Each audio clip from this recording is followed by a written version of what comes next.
Hey there, I am doing another comment reply, but this time to Pastor, who is it?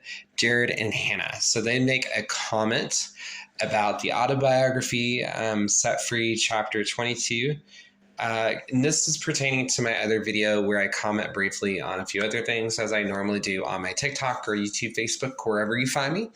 And he says that in the autobiography of Lonnie Frisbee, which I have not currently read, he says that it states, Satan is trying to get the world to accept homosexuality as if it was okay with God. So I want to be really clear.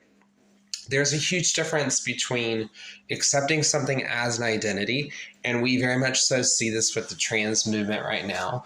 I think that there are some people that have feelings. There are some people that define their lives as never having attractions to the opposite sex. And I think it's really important to realize that those are real struggles, and that I also have to say, just because of the light of this heavy push of deliverance ministry, that it's not always going to be a demon, a spirit, or a generational curse. I really have to say that. But moving on to this comment, I do think that when I've done some reading and looked into kind of like where the idea comes about in history or theology, there is some kind of understanding that like spiritual entities didn't really make homosexuality. So I don't take a lot of stock in this particular issue with Lonnie Frisbee, because after spending quite a bit of time looking at his life online from several different news articles or commentations about him, it doesn't really seem that he ever was able to really resolve this aspect in his personal life.